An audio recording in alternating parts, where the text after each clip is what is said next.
Greetings and welcome to the Global Unites podcast. My name is Prashant Deviser, and this show is all about the world we share. We hope that you would find these shows insightful, inspiring, and informative, especially as we try to break away from the algorithms that just give us one perspective, or the fact that more and more people are getting comfortable in echo chambers. And may this show help you see different perspectives, different worldviews. You don't always have to agree with other perspectives, but hearing them out, understanding their grievances, their aspirations, their point of view, why they're triggered by certain elements and why they aspire for certain other goals, it helps see and understand the world we share. So, we are so grateful to all of you who've tuned in. Hopefully you would subscribe and join the Global Unites podcast. Myself, Prashant Deviser.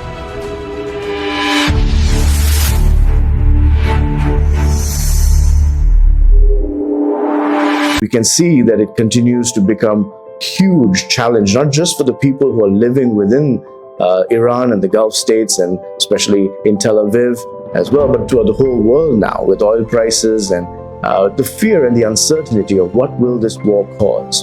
And so today we're trying to go deeper and try to understand, why did this conflict begin? What are the roots of this? What are the perspectives of the three parties involved here?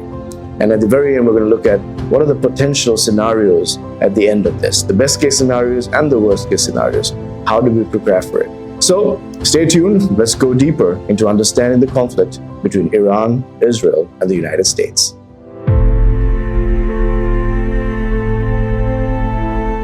So going to the root causes and asking the question, why do these tensions exist? It's not something that began in the last 4 or 5 years. This is literally 4 decades of tension. So I want to try and break it down from the perspective of each of the countries to try and help you understand those who support or blindly support one side or the other, why they would do so. Now, first of all, our belief is that we cannot blindly support one side or the other, but we have to be able to think critically and look at each situation and call it as it is. Blind loyalties and living in echo chambers takes away our intellectual capacity to think, but also compromises our conscience to speak up for humanity and speak up for what is right and good. And so hopefully this podcast and this episode will give you some insight into that. Let's go to the perspective of Iran and this regime. So from the perspective of Iran, when they think of their country's challenges and crisis, they think of the West's involvement in 1953 with the coup that took place. They remember that with a certain sense of fear and distrust against Western forces in their involvement in the coup that happened in 1953. At the same time, even for current Iranians and the nation as a whole, the plight of living through sanctions and the difficulty of trying to grow an economy and trying to support your people with crippling sanctions that have taken place throughout their last 4 decades, more so in the recent past. At the same time, their memory of the 1980 to 88 war with Iraq and the involvement of Western forces in supporting, or the allegation of Western forces in supporting Iraq, and maybe even the allegation of using chemical weapons or providing them with chemical weapons and losing nearly 1 million people in Iran, those memories are still fresh and causes a sense of fear, anxiety, anger, frustration, and desire for vengeance. But that's not the only thing. Even if you look at the recent past, with attacks that killed some of their leading generals, with attacks of bombings that have come in overnight, destroying their infrastructure and the claims of their nuclear possessions, all of that creates a sense of anger, frustration, and a desire to be vengeful. And that's where most of the Iranian regime is coming from. Now, once again, none of these perspectives are brought in to justify this or the other, but just to try and understand, where are they building their narrative from? And at the same time, they feel Israel is continuing to have overwhelming influence in the Middle East. They're expanding their territories and they want to be their number one resistance to Israel's dominance, and they feel that is their duty to do so. That's been especially the Supreme Leader's call throughout these 4 decades of their regime. Now let's look at things from a US perspective. Iran has not been an ally for over 4 decades. In fact, quite the contrary, one of the main enemies of the US state, with constant cries of debt to America and a regime that lives towards a fanatic ideology of destruction of the West, with the US being the head in their list of enemies along with Israel. So you have a force there that you're threatened by, and that you also need to take precautions against them becoming too powerful to attack you and your allies. At the same time, Americans remember the 444 days of US embassy staff being paraded and held hostage, and the intensity of that and the aggression is still very clearly remembered in the minds of many Americans. Same times, many Marines have been killed by Iraqi strikes, but at the same time, they have supported proxy wars by emboldening Hezbollah, Hamas, the Houthis, so many violent groups that have attacked American forces. Even in the war in Iraq, Iranian-supported forces have taken the lives of many American troops. So there is obviously many reasons for there to be a distrust, an anger, and a frustration with the Iranian regime.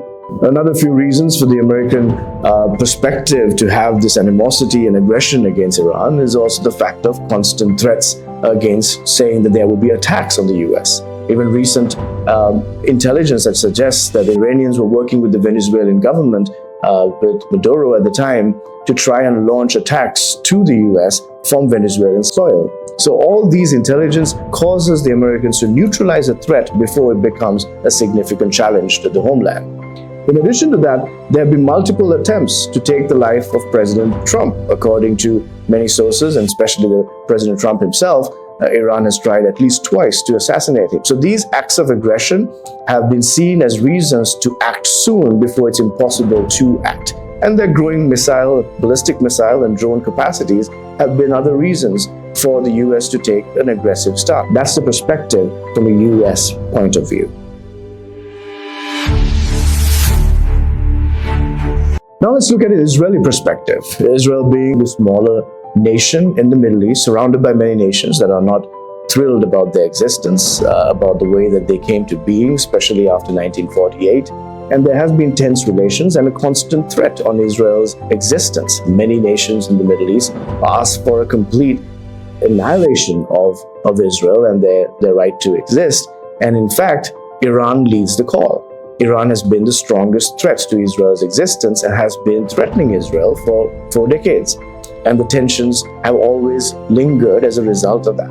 Israel is also weary of Iran because of their involvement in emboldening Hezbollah in Lebanon, the Houthis in Yemen, but more alarmingly, Hamas in Gaza. So Israel sees that Iran has been playing a proxy war by enabling terrorist organizations in the region to attack Israel. So they're seeing that the mothership of aggression against them comes from Iran. At some point, they need to take a stand. That's Israel's perspective. But at the same time, they're very fearful that if Iran is able to have a nuclear weapon, it's not as a result of a desire to have a deterrence to Israel or the others. It is with a desire to attack and completely annihilate Israel. Most countries that do go ahead and attain nuclear weapons is with the concept of deterrence, to stop anybody else from using against them.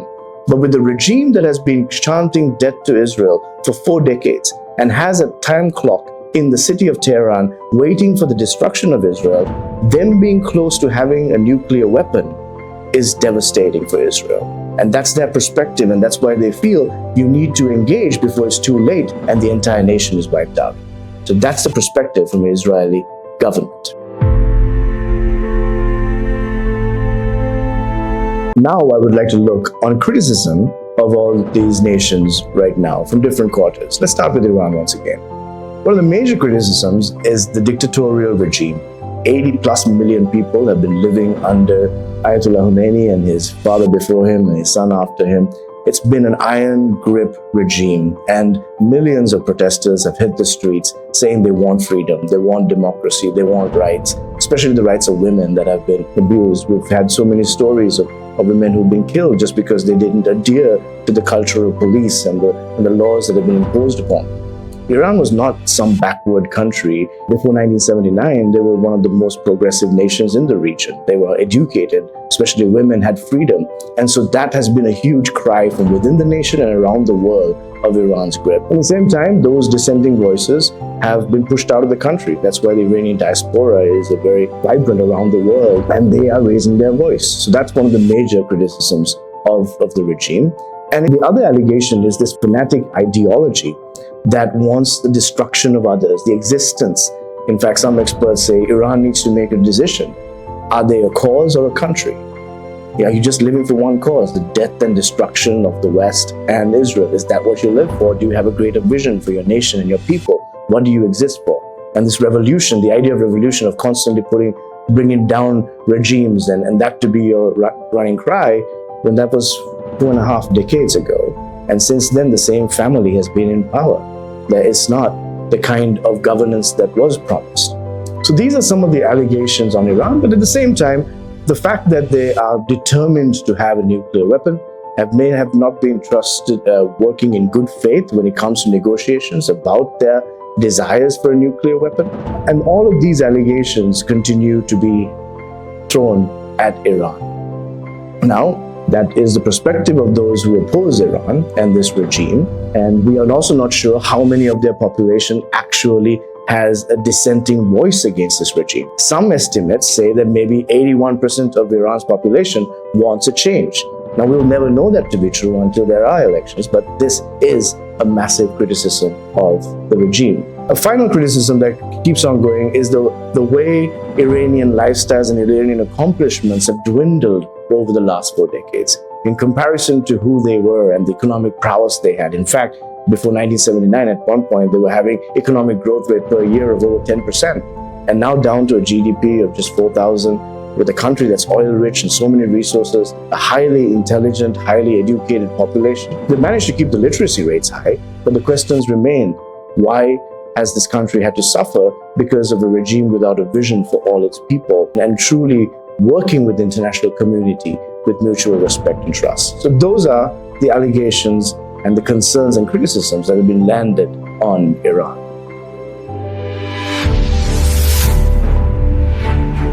Now let's move to the United States. President Trump's mode of operation and the way that he ran into this war, many accuse, now about 12 independent humanitarian organizations have called it a violation of international law, and there is multiple violations of human rights. They believe it's happening not just in Iran, now with the attacks to Hezbollah led by Israel. So the breaking of international laws is a significant concern. Now, the only way a country can go to war with another is if there's a very clear imminent threat against their nation or their allies.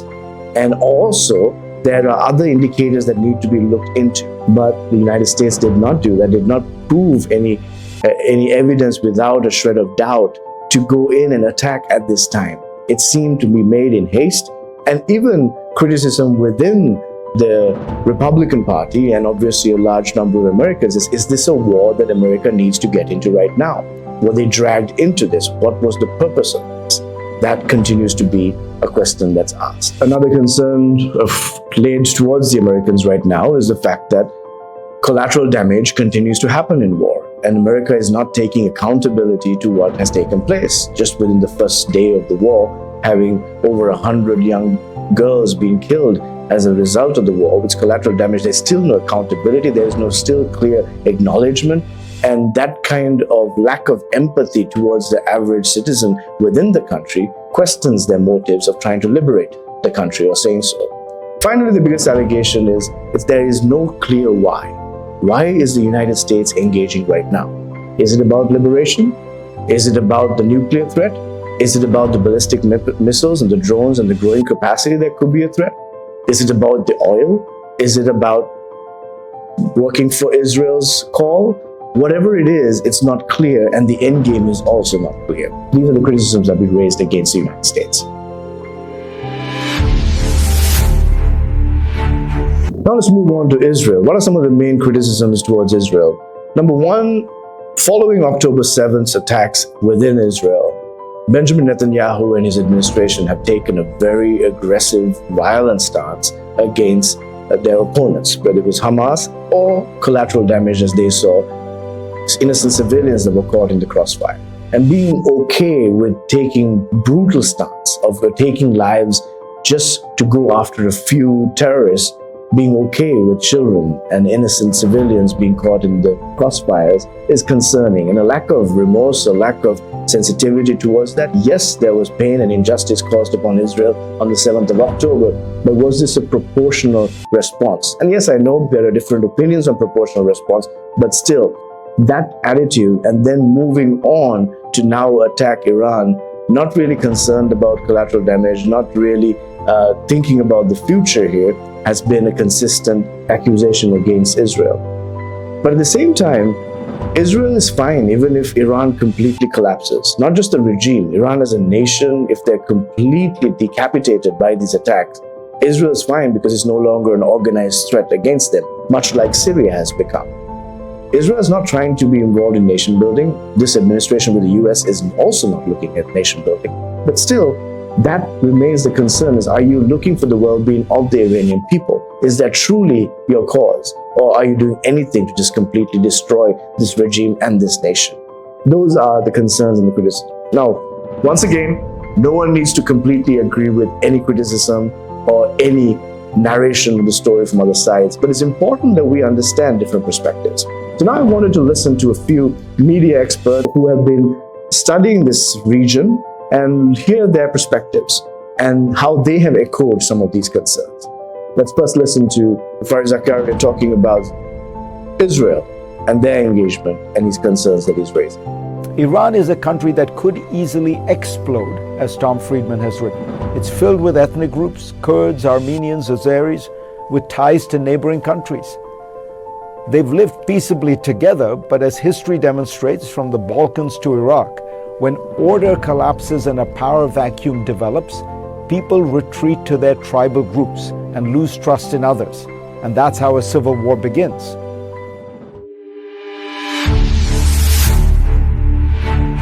And this is Christiana Amanpour, who herself is an Iranian, in her interview with a Stanford professor who's an expert on Iranian affairs, on their perspective and their concerns with the Iranian regime. Tell me how you feel and what you think this war might do for Iran. I feel a profound sense of sadness for the death of innocent Iranians, but I hold the Iranian regime responsible for it, because I think they have put the country on a war path for 47 years, a war with Israel, a war with the United States that I think the people of Iran never signed up for. Mr.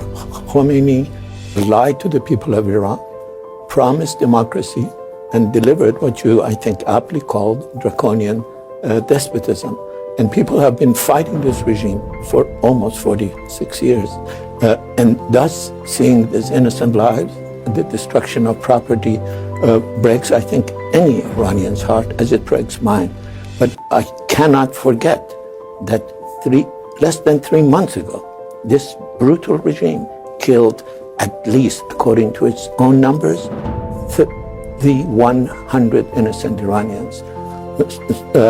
Reliable outside sources put the number in several tens of thousands. That level of brutality has gotten many people, like the ones in your program, that literally brought tears to my eyes to say, I am willing to pay the price for this regime to be finished. Let's take a quick look at ITV News, hearing perspectives from civilians within Iran and their perspectives and what they are going through right now. The bombs are broadcast to the world, but the people below aren't. With no journalists allowed in and just 1% internet connectivity, the voice of normal Iranians is also under siege. What? ITV News has spoken with 3 people inside, 3 sets of opinions about the war. Their identities hidden out of fear of reprisals from the remnants of the regime. Siavush is in his 30s and lives in the capital. After the news of Khamenei's death, I woke up and hugged my father and we cried tears of joy together.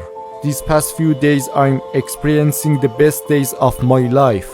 We want the operation to continue until the moment of the regime's downfall.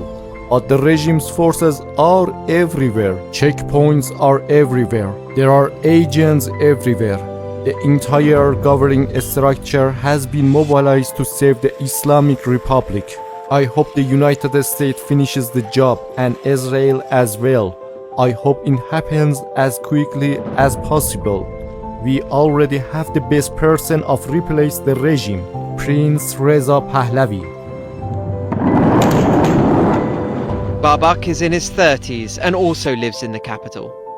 There is no shelter that people can go to. By the time an attack happens, it's too late to do anything. The regime even closed the metro station, so no one could go inside them. Because of this, going outside is very dangerous. Since the war started, we haven't left the house at all. Between 30 up to 40% of people have left Tehran. We know war is bad, but there is no other choice, and we hope it will ultimately reach the outcome we want. If it doesn't happen, America, Europe, everyone will suffer. Its existence is dangerous for everyone. Salman lives in southern Iran. They started it first and they killed 117 innocent students in Iran. Why do 117 innocent students have to be killed? The only things I want is for this war to be over as soon as possible, so we don't get dragged to the front lines. People should live without stress like other countries. My request is that the countries of the world get along with Iran, that they are friends. I am stressed. Ruled by an oppressive regime, bombed by foreign weapons, it is the people of Iran bearing the brunt from both sides.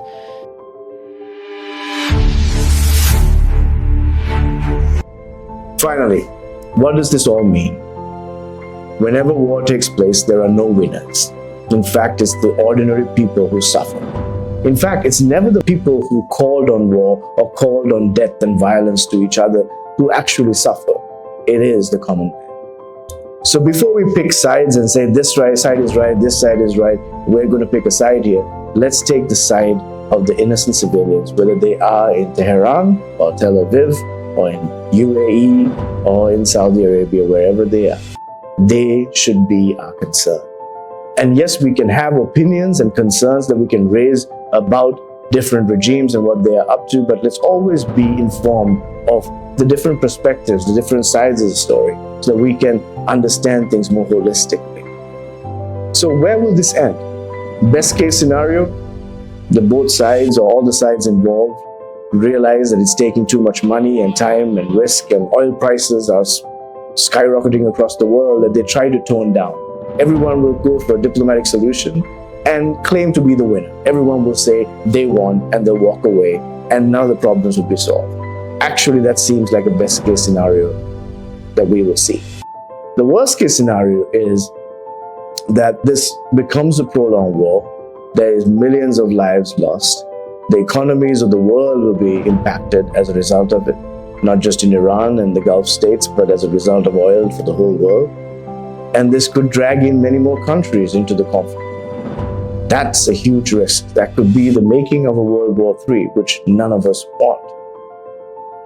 There's also a possibility, the worst case scenario for Iran is that its regime finally collapses. But when it does, another worst case scenario could be that there is no real powerful group to take over, and there is no real new government, and it goes into civil war. And the country is in disarray for multiple decades, like we're seeing in Syria today to a certain extent, but now slowly trying to recover. But we're definitely seeing in Libya with still not a clear leader in place. That could be the destiny of Iran if the regime collapses without proper alternatives in play. For the United States, this could be an expensive, drawn-out war that puts their allies at risk, hurts their economy, and hurts this regime or this Trump administration's desire to help on issues at home, and destroys their capacity to any gains that they've made as the peace president, as he calls himself. This could be a tarnishment of all of that and a massive hurt on the US economy. For Israel, This could be creating a new generation of enemies, where Israel is no longer safer, in fact, has now created breeding grounds for a new generation who want the annihilation of Israel, whether it's in Gaza, whether it's in Lebanon or Iran. Because you cannot completely wipe out people, and that could turn out to become a new threat. So the worst case scenarios are dreadful to think of.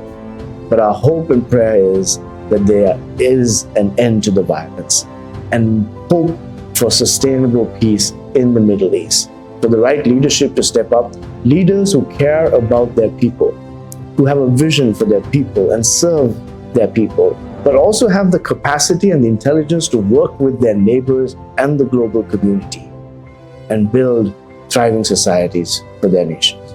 It seems like a far cry from now, but that's what we hope for, and that's what we cheer for, not for the violence to continue. Thank you for watching.